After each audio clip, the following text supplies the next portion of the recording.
live. Chase, yet another loss. BYU falls to 1-2 in the Big 12. We're recording live from the Marriott Center after BYU loses to Texas Tech. 2 straight losses, home loss. Chase, we talked about this in the preview. This was not necessarily a must win, but BYU needed this win very badly. They have a donut of tournament resume wins so far. Their best win so far is what? Arizona State. That's probably their best one, quad 2 win. They have 0 NC quad. State. No, that team stinks. They have 1 quad 2 win. I mean, it hasn't been great, man. And tonight was just another. The takeaway I have from tonight is Kevin Young said it multiple times in his post-game comments. Disappointing. It was just a really disappointing night. If you're a BYU fan, if you're just even a neutral watching this team and you see the talent on this roster and you go, this team shouldn't be losing a game like this tonight. They had this in the bag. They had the momentum in the second half. They could have pulled away, and yet somehow Texas Tech found a way to win it. And credit to them. They balled out at the end and made great plays. They really did. Yeah, we got to give our props to Texas Tech. Good team. Not to say BYU didn't have a chance in this. In fact, BYU should have won this game. BYU should have won. But props to the Red Raiders. Well coached. Darian Williams, absolute holy beast. Smokes, man. In that last 5 minutes, he took over the game, and that's the kind of guy you need on a team. He's that guy for them, and he absolutely destroyed BYU. Obviously, they shot the ball well, especially there in the last 10 minutes, and that ended up being the difference. So, good Texas Tech team, and can't take anything away from them. That being said, BYU should have won this game. Being at home, the position they were in, having that 5-point lead there in the middle, and that's kind of where everything turned. And we'll get to that later. But I didn't want to have to record this podcast after a loss, after what happened to Houston. I think we both felt good about BYU bouncing back after that abysmal performance down in Texas. And I expected more, and that's why it's disappointing. Is just you just expect more all the way around. And we talked about how this isn't exactly like, okay, this season's over on paper. It's not by any stretch of the imagination, but the feeling that we all feel, fans, I'm sure, some of I don't know if the players feel this, but the environment now in the building was like, oh crap, like, wait a second, this is bad. It was grim. When the game ended and when they knew it was out of reach or whatever, it was that last rebound where Foose and Jaeger collided and there was no communication on it and it went out of bounds. You could just feel, everybody started walking out of the Marriott Center and it was just a grim feeling afterwards. And the PA announcer goes, defense! Yeah, I don't know what that was. But yeah, it was just a disappointing game, man. And it's just the little things that weren't getting done. Look, the 3-point percentage was awful, but guess what? Make your freaking free throws, man. It's that simple. And Kevin Young mentioned that multiple times in the presser. Every fan's going to look at that and go, if they make their free throws, they win this ball game. No questions asked. It's that simple. It's 9 points you left on the board. Everyone knows this. You learn this in YMCA hoops as a 6-year-old. Yep. That how important free throws are. We see flashes from this team, from certain players, where we think, oh, like there's so much here, and that's why we're so disappointed. Is because it's not translated into wins, especially ones that they are just doing it to themselves. Yeah, at the end of the day, and again, shout out Texas Tech because they made the plays at the end of the game to win it. They hit 2 massive transition threes, and Darian Williams was not going to be denied down the post. BYU should have put the game away well before that, and. It's just disappointing. It is those little things, right? Shooting's one thing. You have cold nights. Tonight was especially cold. Free throws and 3-point shooting. But then the defensive lapses late in the game, the inability to adjust to what Texas is doing. I think it was 3 or 4 straight possessions. We knew what was happening. It was Darian Williams in the left wing backing down. It was Dallin Hall, next possession. Jaeger Demon, next possession. Mawit Mag. Yep. Guess what? Buckets every time. And the whole gym knew it, and they couldn't adjust. They got out rebounded tonight, especially in the biggest moments. I turned to you. They were down 5 There was 2.5, maybe 3 minutes left. I asked you, Carter, I said, do you have any confidence BYU is going to win this game? And you were like, 0. And I said, 0. I agree with you. What have they shown us all season long to make me feel like BYU can pull this out? And in Provo, in the Marriott Center, where they're supposed to have magic and this advantage, but this team hasn't shown us anything. And then they solidified my testimony that they can't get it done. Shout out.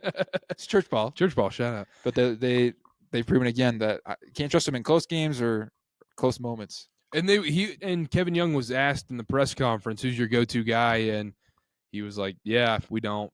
He basically said, yeah, we don't have one. And he mentioned like 4 different players, how they could be or whatnot. The key is at the end of these games, the ball's got to be in Yegor Demon's hands. Don't overthink it and have him set up others. And if his shot's there, fine, you live with it. But have someone set him a screen. And that's the other thing. Yegor needs a screen every single time he has the ball in his hands, because it sets up everything on this floor. And then there's just so much ISO ball, Chase. It's so stagnant. The offense is just not pretty at all.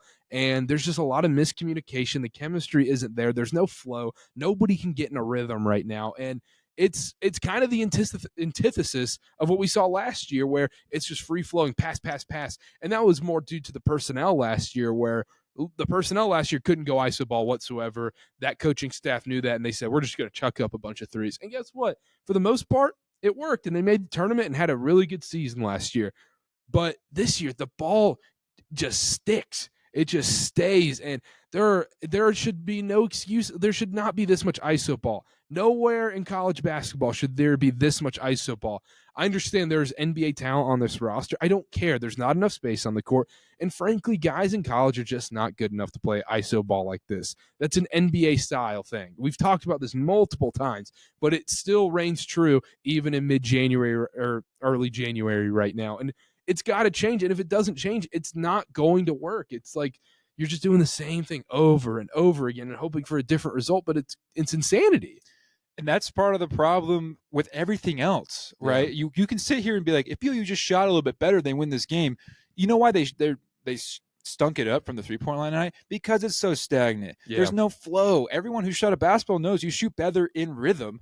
And how can you get into rhythm in this offense, to be honest? You can't. It's if there's an open three, it's because someone's taken a drive, they stopped mid-paint, the defenders have collapsed, and then they finally kick it out on like they flail out and dive out, and someone's shooting that, and like you're open, but that's not an offensive play. That's not the type of offense that gets you good shots. And that's why I think some guys in the NBA are it's so impressive to me, because if you've ever played basketball where it's you got to have time on the court, and you got to get the ball in your hands, and you got to get your feet wet a little bit. And there's so many dudes in the NBA who just come in and never touch the ball, sit in the corner, and a guy like Luka Doncic kicks it to him in the corner, and they're expected to hit 40% of those. And they do it. And that's the NBA. That's not college basketball. That's not realistic in college basketball. There's a reason this team shot 21% from three tonight. And look, they had open looks. I'm sure they're happy with a lot of the shot selection they had, and some of them didn't fall, and that's going to happen. I understand that, but free throw shooting, and it just wasn't pretty, man. It wasn't a pretty product. It wasn't, and they shouldn't be happy with what they shot. But also, you look at any great scorcher in basketball history, you think of some of the amazing ones throughout the years, even like, Cougar himself, Jimmy Fredette. The offense was still, it was quick pace, it was flowing, it was. You just know where things are going. And every time this offense, it's like getting ready to watch a car accident where you kind of just see both cars into the intersection and you're like, this is not going to be good. I hope someone makes it out alive. It's just, I don't know how to describe it other than that. It's bad. The half court sets are terrible. BYU's at their best when Yegor Demon is at the top of a pick and roll and things start moving there. And that's what they really resorted to in the second half here. It resulted in some buckets, right? And they were able to get that lead where it kind of felt like, the Marriott Center's rocking, it's loud, and people start to be like, okay, I think BYU, this is the chance where you kind of grow your lead a little bit here to 7-8 points, and then you can hold on to win it. They got to that point, and then they had horrible defensive lapse. And that was another big part of the story today is defensive rotations were off once again. And we've talked about this 100 million times. there were some points in this game when I was really impressed with what I saw defensively. Guys were aggressive on the ball. The rotations were crisp, and they really shut down some of what Texas Tech was doing. It all fell apart in the last 10 minutes of this game here, mostly because they were being far too aggressive away from the ball. The strong side defender was moving to trap and double like every possession for Texas Tech, and it's an easy pass out to the first pass away, swing it, and there's going to be open shots. And BYU pooped their pants, for lack of a better term, at the end here. And then once Texas Tech figured out, we can just go to Darian Williams, it was barbecue chicken. It was barbecue chicken at the end. And credit to him, dude. I mean, that was a tough moment. The Marriott Center, shout out to all the fans that came out tonight because they showed up when there was a chance to be loud. The environment was fantastic on that little 7-0 run in the second half. It was rocking at the very end where I'm like, I haven't heard this all season. Here we go. Like, let's do this. And credit to Texas Tech. They made big plays and big moments. And like, I'm going to keep saying it again, credit to them. But to me, it feels more like a BYU loss than a Texas Tech win to me. But maybe that's just because we're doing a BYU podcast. No, I think you're right because from our perspective, we see the talent. We saw flashes. Like I said, the Jaguar pick and roll was working there for a little bit. We saw Dallin Hall for like 2 minutes, in the span of 2 minutes, hit a three, and then he takes it to the rack hard and is able to finish a tough bucket. And you got to be like, okay, this is the Dallin Hall we've been waiting for and we wanted to see. And you see, guys like Moet Mag, make some good plays, and Foose is hitting his baby hook, and you're like, this team has the potential, and if we just need these to come together, and then it's like it all goes away. It's just a different team all of a sudden when it comes to crunch time, and they get frazzled, and it's disappointing. I think if you're Texas Tech, though, you're probably like really happy because you dropped the first game of the season at home to a mediocre UCF team, and now you've gone on your road trip to Utah, and you've come out 2-0 against BYU in a tough road environment. So I'm sure it feels like a win for the Red Raiders. Yeah. But BYU, it feels like you lost it. And Kevin Young said himself, he's like, "This is not pretty. We're disappointed. We're going to take a long, hard look at the film, figure it out." But you can only say that so many times, Karter. Yeah, and that's the thing. Every single loss right now with Kevin Young, with how much money's been funneled into the program, with such high recruits and NBA talent, and how much money he's getting paid, the pressure just keeps getting heightened, to be honest. This is the nature of the beast. This is college basketball coaching at a high level. If you want to compete with the best of the best, these are the expectations. It's a results-driven business, and now we need that BYU and BYU fans need and want results now. And it's now or never right now, because we'll talk about it here in a second, their upcoming schedule, and we'll talk about how they can turn things around. It's now or never in this schedule, because you look at their resume right now, undefeated in quad 4 games should be, undefeated in quad 3 games fine, quad 1 games 0-2, Ole Miss was a quad 1 game, Houston obviously, Providence 0-3 now, Texas Tech tonight was a quad 1, and then they have the Arizona State quad 2 win, and then the Providence quad 2 loss.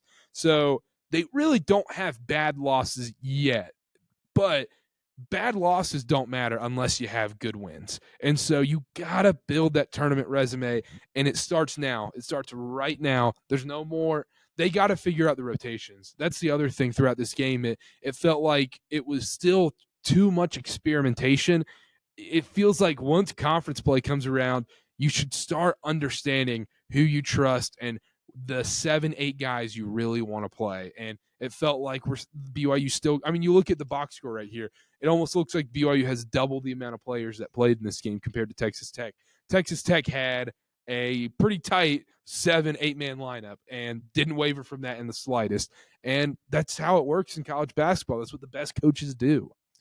They absolutely do. And I'm not trying to excuse the coaching staff here, but if you're Kevin Young, who is the 7 or 8 guys? It's fair, but you got to figure that out. And I don't know if that's just scheme and it's just too much stuff is getting thrown out there. I don't know. We're not at practice every day, but that's got to get figured out, and they obviously know that better than we do. So they're going to try and figure it out, and hopefully it changes soon. It's true, and you kind of saw there at the end, they're trying to go offense, defense, and you still look out there and you're still like, this is the best defensive lineup. Yeah, like there's still guys that you're like, that's a mismatch almost every time. And the other thing I wanted to add too, I don't know how much in defense of this coaching staff and Kevin Young and everything, they're going to get a lot of heat from this game. And I think it's just based on the results of everything and how it's gone. And it hasn't looked pretty. And I think there's some deserved blame for sure. But if your team's shooting 12 of 21 from the free throw line and you're shooting 5 of 23 from beyond the arc, you're probably not winning that game. And coaching can only do so much at that point. But there were other things in the game, like Hawkins was lighting it up and he was left open. They were overhelping constantly and he would just be left wide open there. And he was red hot tonight. And that didn't get fixed. And then Williams, I mean, it was just, okay, we're going to let Dallin go one-on-one with Williams. This dude's twice his size. And Moet Mag, the dude's got 20 more pounds on him. You got to bring in Keba Keita. I know you lose something on offense there, but look, man, you're getting cooked right here. Offense is irrelevant at this point. Bring in Keba Keita to stop this guy because he was cooking everybody else on the floor. And that was the head scratcher for me, was the overhelp every other possession. Yep. When I really didn't think, from my perspective, it was the needed. I didn't think BYU was getting beat one-on-one the first 25, 30 minutes of this game. And then the second they start to play one-on-one on a superior offensive player, that's when the help stopped coming. And and the weak side big never came over. And shout out Darian Williams, his vision's so good. Who knows what would have happened if you do double. But then they stopped, and then they're trusting Dallin Hall, who, bless his heart, man. He's just a mismatch down there, and I don't want to blame him, but no, he's not big enough. That's like putting me on Shaq. Like, I'm not gonna be able to guard Shaq. Like, right. And you stop sending help, and so those are the really like head scratchers defensively. And you also are you're put in mismatch situations, and there's not. I don't know. I gotta be careful saying this. I don't know if there's 5 guys you could put on the court for this BYU team that you're feeling really good defensively about. All 5 of them. I think that's fair. The other thing I want to mention, and then we'll go to a quick break, is at the under 8 timeout, we saw, or it was like 8:18 left, and what a lot of coaches do in college basketball, obviously, is right before a media timeout, they'll take some of their best players out when it's that 10-second range or whatever. It's like, okay, likely the next dead ball is going to be a timeout. We'll just get a little extra rest for you or whatnot. And that really burned BYU because Yegor took a seat on the bench after, he had that left-handed layup. They got the momentum going. He's getting in his groove, the flow of things, the rhythm, and he goes to the bench. And then Texas Tech responds with 2 straight threes, takes the lead, and BYU has to take a timeout instead of the media timeout. That right there shifted the game entirely at that point. Yeah, and we looked at each other and we noticed it right there. And yeah, I mean, I don't know how much you said it very well. That was the part where it all fell apart for BYU. And yeah, since that point, that's the rotations that we're talking about, and that's the disadvantage you have of taking out your best player and making him not a factor there in those minutes that were crunch time. I mean, under 8 timeout is huge in every college basketball game. That's like, you need to figure out, because by the time it's under 4, then you're either behind or you're ahead, and you need to hold on to that. Under 8's where you really jostle for that position, and you can pull away. And they had that chance, and they weren't able to take it. And that's kind of going to be this. That's honestly the story with all BYU sports. It feels like is missed opportunities, and it sucks. But yeah, just like I said tonight, every BYU fan is going to feel this way. The free throws, the 3-point shooting, but just too much freaking ISO ball, man. And just some of a lot of these guys, they're the best position they'll be put in is not in ISO ball. Look, let's just call it like it is. Like, Richie Saunders should not be playing ISO ball. Well, how was he so successful last year? Backdoor cuts, man. I haven't seen him take a backdoor cut. Like, where is that? What is happening? We talked about that in the preview. That was an opening that Texas Tech could get exposed by. UCF exposed that. St. Joe's exposed that. And I haven't seen Richie take a backdoor cut all season. And that was a huge thing for the Pope team last year. And look, Ali Khalifa was making these passes. I'll tell you what, I think Yegor Demon can make that pass too. And so it's just not there. The ball sticks too much. There's no flow. And I don't need to repeat myself. So let's go to a quick break, and we'll talk about how BYU can turn things around and their schedule coming up right after this. Chase, how can BYU turn things around? Right now, it's looking a little bleak. BYU fans, deservedly so, are disappointed. It is bleak times right now. BYU is definitely on the outside looking in on March Madness right now with a team with the amount of money they've put in, with the amount of talent that's on this team, everything revolved around it. That is an utter disappointment. How can they find themselves back into a tournament spot? Well, I think the good news, I mean, that's a tough question. But the good news is you have talented guys. Yeah. You have these dudes who are going to the NBA, and that's great. And we like to talk about Yegor and the excitement of BYU coming into pro basketball. At the end of the day, you still have good college basketball players too. We've seen it. Guys like Dallin Hall, Richie Saunders, obviously Yegor Demon, Cannon Catchings, Dawson Baker, even Trevin Nell. Like, you have these guys who are good, and you can take a look at this game and say, look, we shot 21% from three. Yep. We missed 9 free throws, and we should have won in a quad one game. Yep. And we still should have won. The easiest answer here is shoot better, which you can't manifest. Even Kevin Young said it himself. Someone asked him in the presser, they're like, how do you fix free throw shooting? He's like, there's no magic thing to it. You just step them up and knock them down. It's free throws. Yeah. Right. So you just need some voodoo magic. I think they need to get a witch doctor in here. Get something in here. Maybe like what's the opposite of the Drake curse? The Costco guys. Bring in AJ and Big Justice to the Marriott Center. That might change everything. They get the Rizzler just like sitting underneath the basket. Oh my god! And while they're shooting free throws in practice, she's like, and then they're like, "Oh my gosh!" If you make it, you get a boom. If you miss, you get a doom. Yeah, that's it. I think we solved BYU's free throw shooting problem. Holy crap! I think. Look, we're giving these ideas out to you for free, Kevin Young. If you're listening, I hope he's not listening. I would hope he's not. That. I mean, look, we're gonna be honest. We're gonna speak the truth here. No. But yeah, no. What if they did do that though? What if they brought in the Costco guys and they go? I actually think it would help. Why not? It can't get worse. What's the harm? There are so many. I mean, this is one of the worst free throw shooting teams in the country right now. It cannot get worse. Let's bring in the Costco guys and put them at the free throw line. I would be intimidated. I would sit there and imagine the Rizzler staring at me. AJ, Big Justice, and the Rizzler, and they're just sitting there and going, "All right, if you missed your free throw, what if they started making the crowd do that instead of like the whoosh Shane stuff or whatever The Rock does? They just go boom." And if they miss the opposing team, they need to start doing a doom. We're cooking up ideas. Yeah, we might. I mean, this could be a half-baked show. We both might be feeling awful right now. I need some NyQuil and get out of here. But, it sounds like we're on it right now. Big 12 After Dark. I love it. No, but for real, to be serious, like, pull out the gun, put the extra time in the gym. Be like, you get better at shooting by, guess what, Karter? Putting up shots. He's got to be better. But like I was saying before, you got to fix the flow of the offense. 100%. I think the spacing is your number one priority moving forward. Amen. You've got to figure out exactly how all these guys fit together. And Kevin Young, if he's shown us anything this season, he refuses to go small. Foose or Keba is in there 99% of the time. Yep. And so if you're going to do that, you need to effectively figure out how to run a 4-out-1 in offense, right? Half the time you like to go to Foose. All right. Love Foose. Does a lot for BYU. Leading scorer tonight. Might be leading scorer in the season after tonight. I think it's still Richie.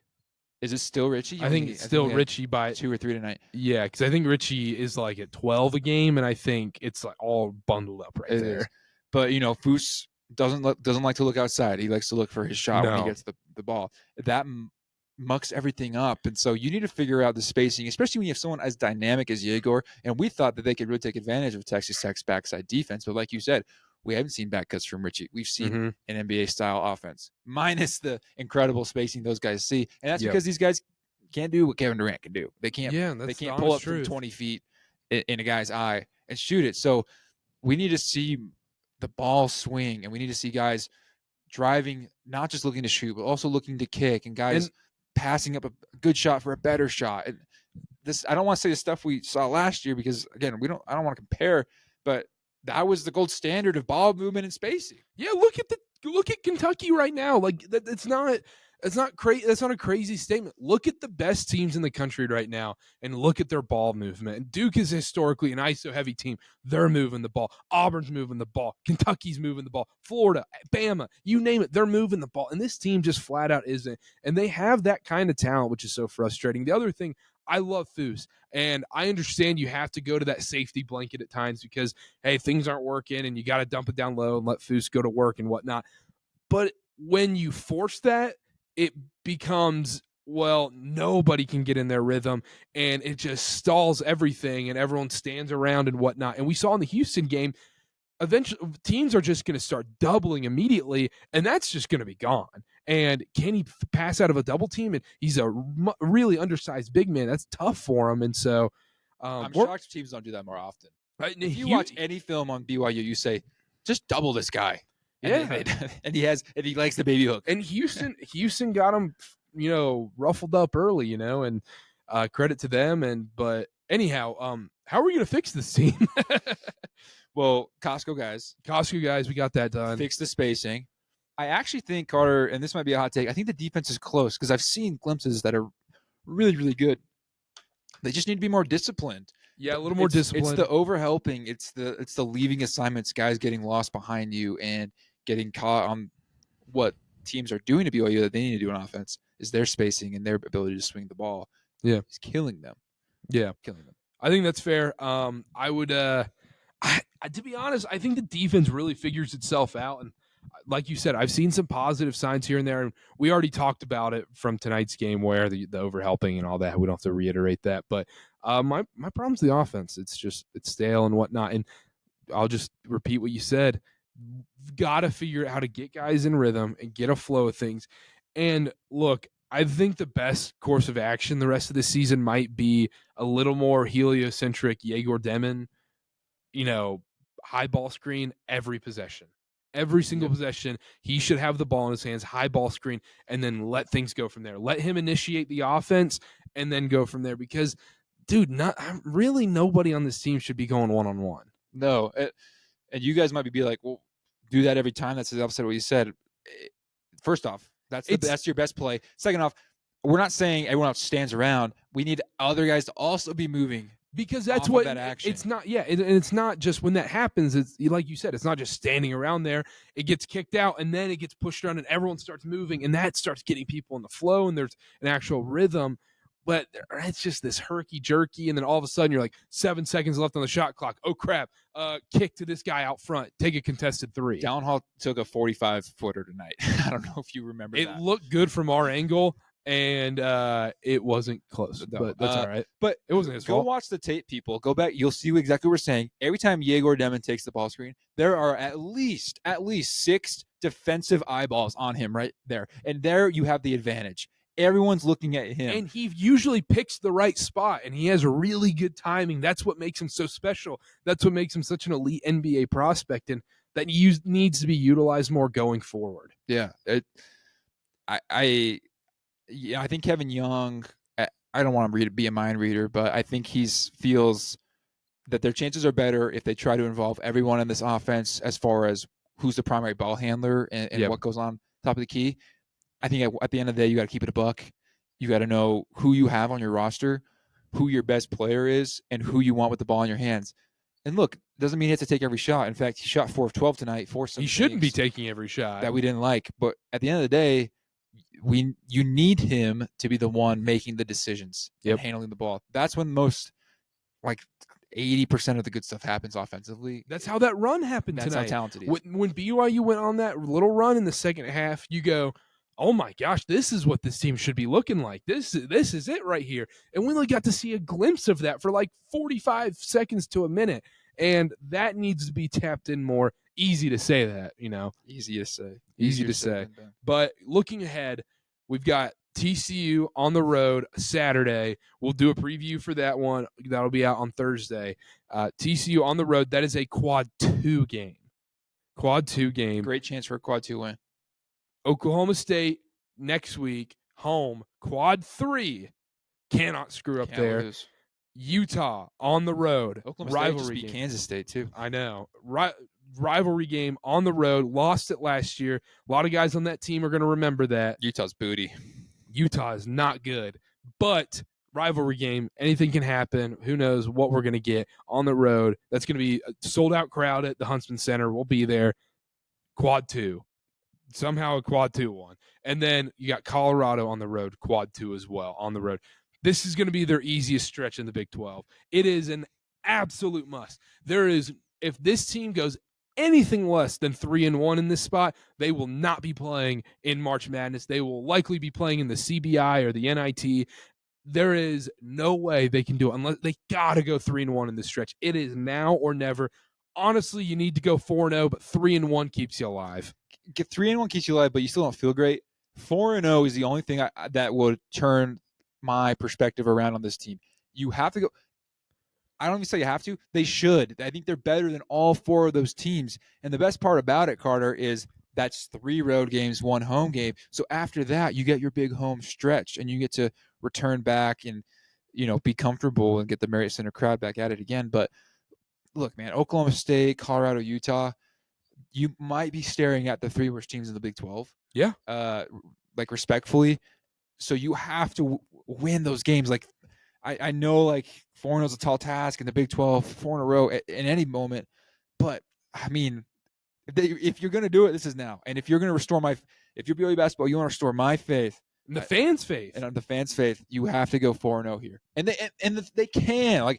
I also wouldn't be shocked. I would not it's a long shot. No, it's not even shocked. They should. They're going to be favored in all 4 of these games.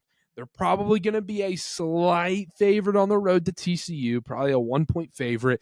And then they're going to be a double-digit favorite against Oklahoma State. They're going to probably be a 4 or 5-point favorite against Utah on the road. And they're probably going to be about a 4-point favorite on the road against Colorado. So you're going to be favored in all these games. You got to win them. It's time. It's now or never. Put some wins together. And like I said, it's huge because just 3 road games. Look, in the Big 12, you need to win just about all your home games. You already dropped 1, but there's a lot left. If you can catch up on these road games, that is huge. And you have golden opportunity here to play 3 of the bottom of the barrel teams early on in the conference play season and get those road wins are so massive in conference play, Carter. And to add to that, this is going to be this could be a massive confidence booster, and this momentum they can ride going forward and go, okay, you know what? We actually belong. We finally are figuring out things. We understand what it takes to win, especially on the road, like you mentioned, and the confidence it can bring going forward. And I really hope this gets guys like Yegor and their confidence way, way up, because these are very beatable opponents, games they should win looking at this. And then after that, oh, whoops, knocked that over. Looking ahead after that, they have 10 quad 1 games remaining. So you could say, okay, 3-1. If they don't go 3-1, they're not going to make the tournament. That's such an overreaction. Sure, that's more of a confidence thing where it's, hey, if you're not going to win these games, you're sure as heck not going to win those 10 quad 1 games. So now the Big 12, luckily it's a great conference, because if they were in the ACC right now, they would be like, oh my gosh, we lost our 1 quad 1 chance. We got 2 more of these left. It is now or never. We can't lose a single game and whatnot. You can still lose some games. You can lose some of these quad 1 games on the road at Cincinnati and whatnot. It's not going to kill you, but you got to win some, man. And it's now or never. And this is a tough schedule ahead, man. 10 quad 1 games is insane. It's crazy, and it's what you asked for, right? You're in the Big 12. And it's what you want, because wouldn't you rather have a game where you're basically not going to get punished for it? You can only be rewarded. And we've said this a million times. If you're a frequent listener, look, go 500 in the Big 12. You are in the NCAA tournament without question. Okay, you're behind. You're behind schedule now. You're 1-2. Yep. You have a golden opportunity, like we're saying, to catch up all those games and more and get ahead of the schedule. And then guess what? You can go 1-on-1 every week for the rest of the season and welcome the March, baby. That's all you have to do. You go 4-0 in this stretch. You go 4-0 in this stretch. You're 5-2. 5-2. You are sitting very pretty. You still have 3 games and then go 500. And even if you go 500 after that, you're going to be just fine. It doesn't matter. Just don't lose to Oklahoma State at home. Oklahoma State at home is I'm not joking when I say this. It is a must win. No questions asked. Oklahoma State at home is a must win for BYU fans and for the confidence of this team and everything. At Utah is dang near a must win, because last year we remember what happened. Dallin at the end and Richie, and they choke at the very end of that Utah game after clawing back in that one. And if they can go on the win, and winning rivalry games helps so much. It does so much. That would, I think, a loss to Utah. And it's scary. Awful Utah team would crush the spirits of us and every other fan. It's and it's scary too, because you see in the NFL right now, we saw week 18, a lot of these teams that had nothing to play for, they were just lighting it up. I mean, the Carolina Panthers had nothing to play for and put up 44 points. Meanwhile, Utah, they're going to kind of be in that same spot, because there's a real chance if Utah doesn't pull off, I mean, they'll probably get 1 or 2 wins. There's a real chance this Utah team doesn't win 4 games in the Big 12. Yeah, I want to go back to the NFL there and the Patriots head coach search. I think it should be Mike Vrabel. Oh, we're not talking NFL? My bad. Not an NFL pod. No. Not an NFL pod. We're going to do another show for those takes, but another show. Huge games, Karter, ahead. I mean, it's got to happen. You got 4 days of rest until TCU. Fly out to Dallas. Quad 2 wins. I mean, we're expressing disappointment in this podcast. You guys might be saying, "Wow, you switched up like crazy," because we were talking like second weekend stuff, and maybe you're like, "Look, we were excited." All right, jury's still out. Talking about the NFL, people were out on Bryce Young, and look at him now. You're going to talk about the Panthers, but I can't talk about the Patriots. Okay, people were. Well, how does the analogy work with the Patriots? Oh, I was just talking about how I want Mike Vrabel to coach the Patriots. But if you bring in an analogy, then you can talk about the Patriots. Okay, well, a lot of people thought Demario Douglas is the guy, but like Jalen Polk, what are you doing here? Yeah. No, I just he just wants to talk about the Patriots. I don't think it's fair. You get to talk Panthers, and I don't get to talk Patriots on the pod. Look, figure out an analogy. I don't got one right now, but it's too late. 4 days of rest. It's a big win. Look, and what I was trying to get at there is we're not switching up on this team yet. I hope you're not taking our comments tonight as giving up on them, because, what was we expressed? There's a lot of talent on this team. We're just obviously disappointed like the rest of the team. We're trying to call it how it is and say what we're seeing on the court and how things are going wrong and how they can become better. But there's absolutely a chance for this team to bounce back. But now is the time. I think in 3 weeks, we're going to know if this team is out of the tournament. For sure, because this stretch is big. And let's say by the home game against Arizona, by that point you'll have played 2 quad 1 games, a few quad 2s, and a quad 3. At that point, we'll get a real good idea of whether they're way out of the NCAA tournament, whether they're firmly in the bubble, or honestly, if they have a really nice stretch coming up and they knock off a couple of those quad 1 wins, they can get close to locking themselves in the tournament. So there's still a lot of games left. It's not time to give up on this team like you were saying, Chase, but it is disappointing after tonight, and you should feel that way. It's okay. Like I hate when people are like, "Oh, you shouldn't feel this way after a loss and all this stuff." Like, your team lost. You shouldn't be upset. You should be pissed. Yeah, like when the Patriots, there you go. When they lose, you're thinking like, okay, draft pick, whatever, you should be happy. No, man. Like I still want them to win. Drake May's a stud. He's the future of the league. So like I'm still upset about it. You do realize no one feels bad for you losing as a Patriots fan, right? No, and I don't care. I mean, there is zero sympathy. I have people like sending me like funeral cards, being like they're like, hey, our condolences. Like, we're so sorry about what's going on with the Panthers right now. And then you're like, it's okay. The Hornets. Actually, no, you don't get to say that. Hockey season, I guess. Go Canes. 2025 is Charlotte sports year. I'm telling you. But anyhow, we should probably wrap up. This could go off the rails. We're talking Charlotte. Yeah, we're talking Charlotte sports. This is Anyhow, make sure to subscribe. Hit that rate, review button, like button, subscribe, whatever you're doing, wherever you're watching. Follow, subscribe at Church Ball Pod on everything, at Chase_Roger0, at Karter BA on all social media. Make sure to hit that follow button. Check us out on there. If you have any suggestions, anything, comments, whatever, hit our DMs. Our DMs are open. We're happy to take any kind of suggestions you'd like. And Chase, anything?